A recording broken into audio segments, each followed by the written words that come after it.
ನಮಸ್ಕಾರ, ಮುಂಗಾರು ವ್ಲಾಗ್ಸ್ಗೆ ನಿಮ್ಗೆಲ್ರಿಗೂ ಮತ್ತೊಮ್ಮೆ ಆತ್ಮೀಯ ಸ್ವಾಗತ. ಹೇಗಿದ್ದೀರಾ ಎಲ್ಲರೂ? ಇವತ್ತು ನಮ್ಮನೆಗೆ ಬೆಳಿಗ್ಗೆನೇ ಜೋಳ ಪೂರಿ ಮತ್ತು ಈ ಚುರುಮುರಿ ಇರುತ್ತಲ್ಲ, ಪಫ್ಡ್ ರೈಸ್ ಅಂತ ಏನು ಹೇಳ್ತೀವಿ, ಅದು ಮಾರೋರು ಬಂದಿದ್ದರು. ಅಂದರೆ ಇವರು ಏನಿದ್ದಾರೆ, ನಾವು ಸಣ್ಣ ವಯಸ್ಸಿಂದ ಏನಿದ್ವಿ ಆವಾಗದಿಂದ ಇವರೇ ಬರ್ತಾ ಇರೋದು. ಹಾಗೆ ನಮ್ಮ ಅಜ್ಜಿ ಇರುವಾಗ ಸಹ ಇವರೇ ಬರ್ತಾಯಿದ್ರು. ಹಾಗೆ ತುಂಬ ಖುಷಿ ಆಯಿತು ಇವರನ್ನು ನೋಡಿ. ಸುಮಾರು ವರ್ಷದ ನಂತರ ನೋಡಿದ್ದು ನಾನು ಇವರನ್ನು. ಹಾಗಾಗಿ ಇವತ್ತು ಬೆಳಿಗ್ಗೆ ನಾವು ಸ್ವಲ್ಪ ಜೋಳ ಪುರಿ ಮತ್ತು ಇದು ತಗೊಂಡ್ವಿ, ಅಂತ ಚುರುಮುರಿ ತಗೊಂಡ್ವಿ.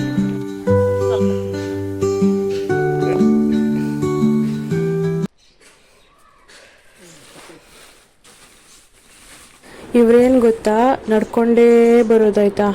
ಇವರು ಇರೋದು ಇಲ್ಲಿ ಗಂಟಲಕಟ್ಟೆಯಲ್ಲಿ ಇರೋದಾ ಅಂತ, ಇವರು ಅಲ್ಲಿಂದ ನಡ್ಕೊಂಬರೋದು ಇವರು. ಅಂದರೆ ಯಾವಾಗಲೂ ಅವರು ಇಲ್ಲೇ ಇರೋದಿಲ್ಲ, ಕೆಲವು ಒಂದು 6 ತಿಂಗಳೇನ ಅವರು ಊರಲ್ಲಿ ಬೆಂಗಳೂರಲ್ಲಿ ಇರ್ತಾರೆ. ಆಮೇಲೆ ಇಲ್ಲಿ ಬಂದು ಬಿಸ್ನೆಸ್ ಮಾಡ್ತಾರೆ. ನಡ್ಕೊಂಡೇ ಹೋಗೋದು ಇವರು, ಗಂಡ ಹೆಂಡತಿ ಇಬ್ಬರು ಇಡೀ ಊರಿಗೆ. ನಮ್ಮದು ಅವರಿಗೆ ಹುಷಾರಿಲ್ಲದಿದ್ದರೂ ಪಾಪ ನಡ್ಕೊಂಡು ಹೋಗ್ತಾರೆ. ಇವರಿಗೆ ಹುಷಾರಿರಲಿಲ್ಲ, ಶೀತ ಆಗಿತ್ತು ಅನಿಸುತ್ತೆ. ಹಾಗಾಗಿ ಅವ್ರಿಗೆ ಸುಸ್ತಾಗ್ತಾಯಿತ್ತು. ಮಾತ್ರೆ ಕೇಳಿದರು, ಮಾತ್ರೆ ಕೊಟ್ವಿ ನಾವು ಅವರಿಗೆ. ಹಾಗೆ ಮಾತಾಡ್ತಾ ಇದ್ದರು ಸ್ವಲ್ಪ ಕೂತ್ಕೊಂಡು. ಅವ್ರಿಗೆ ಸುಸ್ತಾದರೆ ಇಲ್ಲೇ ಕೂತ್ಕೊಂಡು ಸ್ವಲ್ಪ ಮಾತಾಡಿ ನೋಡಿ, ಮಾತ್ರೆ ನುಂಗ್ತಾ ಇದ್ದಾರೆ ಅವರು. ಮಾತಾಡ್ತಾ ಇರ್ತಾರೆ ಇಲ್ಲಿ ಕೂತ್ಕೊಂಡು ಪಾಪ. ಇದು ನೋಡಿ, ನಾವು ತಗೊಂಡದ್ದು ಜೋಳ ಪುರಿ ಮತ್ತು ಚುರುಮುರಿ ಅಂತ ಹೇಳ್ತೀವಿ ಅದು. ಇದು ನಮ್ಮ ಅಜ್ಜಿ ಕಾಲದಲ್ಲಿ ಇದ್ದಂಥ ಡಬ್ಬಿ. ಈಗ ಕೂಡ ಇದನ್ನೇ ಕೊಡೋದು. ನಾವು ಸಣ್ಣ ವಯಸ್ಸಿಂದ ಇರುವಾಗ ಸಹ ಅವರಿಗೆ ನಾವು ಚುರುಮುರಿ ಹಾಕಲಿಕ್ಕೆ ಇದೇ ಡಬ್ಬ ಕೊಡ್ತಾಯಿದ್ವಿ. ಈಗ ಸಹ ಇದೇ ಡಬ್ಬ ಕೊಡ್ತೇವೆ. ಅವರು ಕೂಡ ಪ್ರತಿ ಸಲ ಹೇಳೋದದೇ, ನೀವು ಇದೇ ಡಬ್ಬ ಕೊಡ್ತೀರಾ ಅಜ್ಜಿ ಇರುವ ಟೈಮಿಂದ ಇವಾಗ ಅವರಿಗೆ ಸಹ ಅಂತ ಹೇಳಿ. ಅದೊಂದು ಇರಬೇಕಲ್ಲ ಪರಂಪರೆ. ನೋಡಿ, ಅಪ್ಪ ಸಹ ಬಂದರು, ಹಾಲು ತೊಗೊಂಡು ಹೋಗಿದ್ರು ಅಪ್ಪ ಡೈರಿಗೆ. ಅವರು ಸಹ ವಾಪಸ್ ಬಂದರು. ನೋಡಿ, ಮಾತಾಡ್ತಾ ಇದ್ದಾರೆ ಅವ್ರ ಹತ್ರ. ಒಂದು ಕರೆಕ್ಷನ್ ಇತ್ತು. ನಡ್ಕೊಂಬರೋದು ಅಂತ ಹೇಳಿದರೆ ಗಂಟಲಕಟ್ಟೆಯಿಂದ ನಮ್ಮ ಊರ ತನಕ ನಡ್ಕೊಂಬರೋದು ಅಂತ ಅನ್ಕೋಬೇಡಿ ನೀವು. ಗಂಟಲಕಟ್ಟೆಯಿಂದ ನಮ್ಮ ಅಲ್ಲಿ ಒಂದು ಜಾಗ ಇದೆ, ಬಸ್ ನಿಲ್ಲುವಂಥದ್ದು, ಬಸ್ ಸ್ಟಾಪ್ ಇದೆ. ಅಲ್ಲಿ ತನಕ ಅವ್ರು ಬಸ್ಸಲ್ಲಿ ಬರ್ತಾರೆ ಕಾಣಬೇಕು. ಅಲ್ಲಿಂದ ಇಲ್ಲಿವರೆಗೆ ನಮ್ಮ ಮನೆಯ ತನಕ, ಮತ್ತು ಈ ನಮ್ಮ ಊರೇನಿದೆ ಅದೆಲ್ಲ ಅವರು ನಡ್ಕೊಂಡೇ ಸುತ್ತಾಡಿಕೊಂಡು ಬಿಸ್ನೆಸ್ ಮಾಡೋದವರು. ಎಷ್ಟು ವರ್ಷದಿಂದ ಬಿಸ್ನೆಸ್ ಮಾಡ್ತಾ ಇದ್ದಾರೆ ಅಂದರೆ ಸುಮಾರು ವರ್ಷ ಆಯಿತು. ನಾನು ಸಣ್ಣ ಇರುವಾಗ ಸಹ ಇವರನ್ನು ನೋಡ್ತಾ ಇದ್ದೆ ನಾನು. ಜೋಳ ಪುರಿ ಅಂದರೆ ನಿಮ್ಗೆ ಗೊತ್ತಾಯ್ತಾ ಏನಂತ? ಮೊದಲು ಬರುವಾಗ ಇವರು ಜೋಳ ಪುರಿ ಅಂತ ಕೂಗ್ಕೊಂಡೇ ಬರ್ತಾಯಿದ್ರು. ಪಾಪ್ಕಾರ್ನ್ ಅಂತ ನಾವು ಇವಾಗ ಏನು ಹೇಳ್ತೀವಿ, ಅದೇ ಜೋಳ ಪುರಿ ಅಂದರೆ ಪಾಪ್ಕಾರ್ನ್. ಹಾಗೆ ಅಪ್ಪ ಇಲ್ಲಿ ಮಾತಾಡ್ತಾ ಇದ್ದಾರೆ ಇವರ ಹತ್ರ. ಇವರ ಹೆಂಡತಿ ಎದುರು ಹೋದರು ನೋಡಿ, ಅದು ಅವರ ಗೋಣಿ ಚುರುಮುರಿ ಇಟ್ಕೊಂಡು ಇವರಿಲ್ಲೇ ಕೂತ್ಕೊಂಡು ಮಾತಾಡ್ತಾ ಇದ್ದಾರೆ. ಅವರು ಹೋದರು ಅಂತ ಹೇಳಿದಕ್ಕೆ, ಹೋಗಲಿ ಪರವಾಗಿಲ್ಲ, ನನಗೆ ಸ್ವಲ್ಪ ಸಾಕಾಗ್ತಾ ಇದೆ ಅಂತ ಹೇಳ್ತಾ ಇದ್ರು. ಇವರಿಗೆ ಹುಷಾರಿರಲಿಲ್ಲಲ್ಲ ಪಾಪ. ಹಾಗೆ ಇರಲಿ ಅಂತ ಸ್ವಲ್ಪ ಹೊತ್ತು ಅಪ್ಪ ಸಹ ಮಾತಾಡ್ತಿದ್ರು. ಇಲ್ಲಿ ಸ್ವಲ್ಪ ನೀರು ಕುಡ್ಕೊಂಡೆಲ್ಲ ಆಮೇಲೆ ನಿಧಾನಕ್ಕೆ ಹೋದರು ಪಾಪ. ಬರ್ತಾ ಇರ್ತಾರೆ, ಒಂದು ತಿಂಗಳಿಗೊಮ್ಮೆ ಈಚೆ ಮಾರ್ಕೊಂಡು ಬರ್ತಾ ಇರ್ತಾರೆ ಅವರು ಚುರುಮುರಿಯನ್ನು.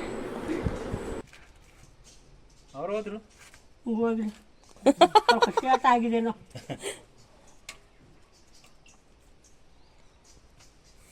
ಚಾಯ್ ಕುಡಿತೀರಾ? ಕುಡ್ಕೊಂಡು ಬಂದಿದ್ದೆ.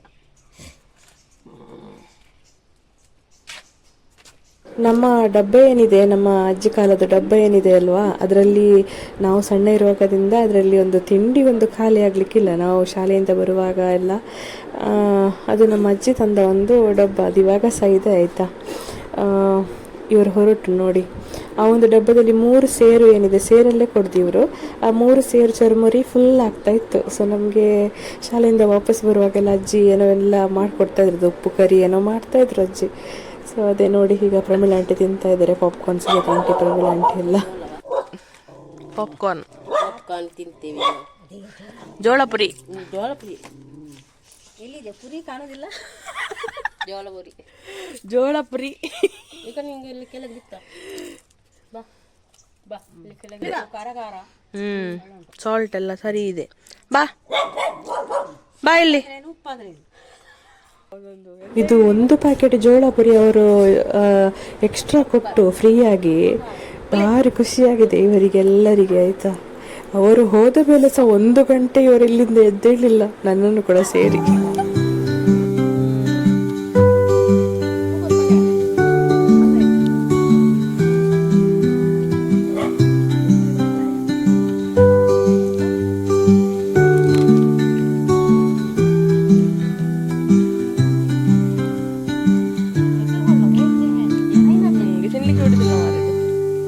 ಹೋಗಿ ಸಾಕು ನಿಮ್ಗೆ. ಹೋಗು ಹೋಗು. ಎಂತ ಅದು ಈಗ ಎಂತ ಹೇಳಿದ್ರು ನೀವು? ಅಜ್ಜನ ಮೀಸೆ ಅಂತೆ. ಇಲ್ಲಿ ಹೋಯ್ತು ಮಾರೆ ಆಗ ಇಲ್ಲಿ.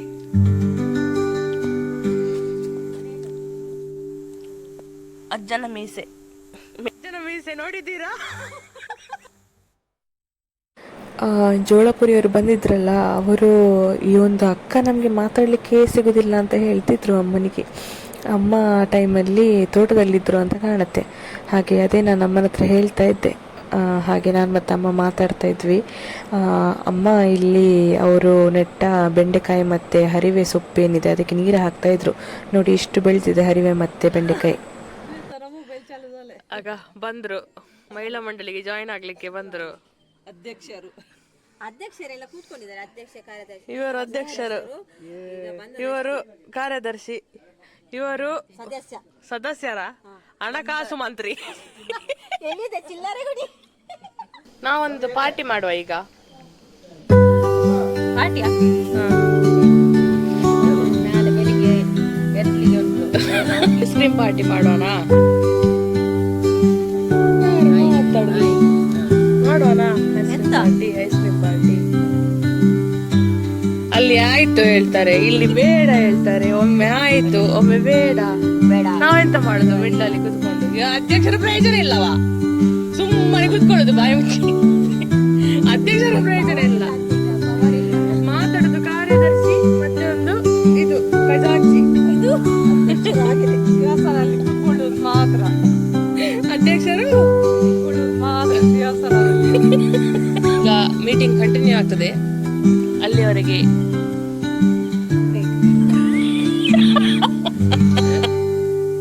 ನೋಡಿ ಹೀಗೇನೆ ಇದು ಮಹಿಳಾ ಮಂಡಳಿ ಅಂತ ನಾವು ತಮಾಷೆ ಮಾಡೋದು. ಇವರಿಗೆ ಮೂವರಿಗೆ ಒಂದೊಂದು ಮನೆಯಿಂದ ಒಂದೊಂದು ಸದಸ್ಯರು ಬಂದು ಈ ಜಗಲಿ ಮೇಲೆ ಕುತ್ಕೊಂಡು ಪ್ರತಿ ರಾತ್ರಿ ಮಾತಾಡ್ತಾರೆ ಆಯ್ತಾ.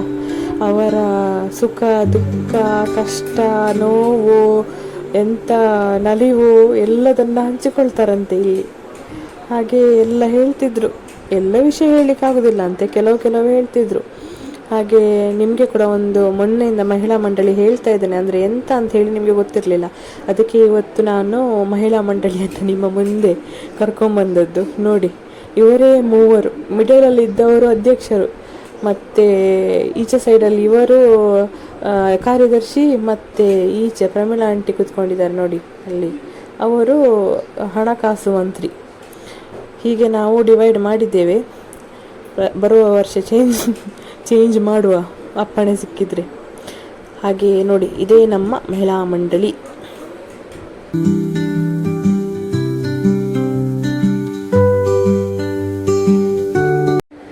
ಇಲ್ಲಿ ಎಂತಾಯಿತು ಅಂತ ಹೇಳಿದರೆ, ನನಗೆ ಚಾಕ್ಲೇಟ್ ತಿನ್ನಬೇಕಿತ್ತು. ಆದರೆ ನನ್ನ ಅಮ್ಮ ಇದ್ದಾರಲ್ಲ, ಅವರು ನನಗೆ ಚಾಕ್ಲೇಟ್ ತಿನ್ನಲಿಕ್ಕೆ ಬಿಡ್ತಾ ಇರಲಿಲ್ಲ. ಹಾಗೆ ನಾನು ವಿಡಿಯೋ ಮಾಡ್ತೇನೆ ಅಂತ ಹೇಳಿ ಸುಮ್ಮನೆ ಇಲ್ಲಿ ನಿಮ್ಮ ಮುಂದೆ ನಾಟಕ ಮಾಡ್ತಿದ್ದೇನೆ. ವಿಡಿಯೋ ಮಾಡಿದಾಗೆ ಅವರಿಗೆ ಗೊತ್ತಾಗ್ತಿಲ್ಲ, ಅವರಲ್ಲಿ ಎದುರಿಗೆ ಕೂತ್ಕೊಂಡಿದ್ದಾರೆ. ಆದರೆ ನಾನು ಇಲ್ಲಿ ಚಾಕ್ಲೇಟ್ ತಿಂದಾಗೆ ಮತ್ತು ರಿಯಾಕ್ಷನ್ ಕೊಟ್ಟಾಗೆ ಎಲ್ಲ ಆಗ ತಾನೇ ಫಾರಿನಿಂದ ಬಂದ ಚಾಕ್ಲೇಟ್ ಅಲ್ಲ, ಹಾಗೆ ನನಗೆ ತಿನ್ನಲಿಕ್ಕೆ ಆಸೆ ಆದದಷ್ಟೇ. ಅಯ್ಯೋ, ನನಗೆ ಈಗ ಈ ವಿಡಿಯೋ ನೋಡುವಾಗ ನಗು ಬರ್ತಾ ಇದೆ. ನಾನು ಸುಮ್ಮನೆ ಇದು ಮಾಡಿದ್ರು. ಅಮ್ಮ ಎದುರಿಗೆ ಕೂತ್ಕೊಂಡಿದ್ರು. ಅಂದರೆ ಬೆಳಿಗ್ಗೆ ಅಲ್ಲ, ಇದು ಬೆಳಿಗ್ಗೆ ಅಂದರೆ ಒಂದು 10-11 ಗಂಟೆ ಆಗ್ಬೋದು ಅಷ್ಟೊತ್ತಿಗೆ. ಮತ್ತು ನನಗೆ ಇದೊಂದು ಏನೋ ಇಷ್ಟ ಆಯಿತು. ನನಗೆ ರೋಸಸ್ ಅಂದರೆ ತುಂಬ ಇಷ್ಟ. ಅದು ಈ ಚಾಕ್ಲೇಟ್ ಹೆಸರು ಸಹ ರೋಸಸ್ ಇದೆ. ಹಾಗೆ ನೋಡುವ ಅಂತೇಳಿ ಟ್ರೈ ಮಾಡಲಿಕ್ಕೆ ತೆಗೆದೆ ಒಂದು ಚಾಕ್ಲೇಟ್.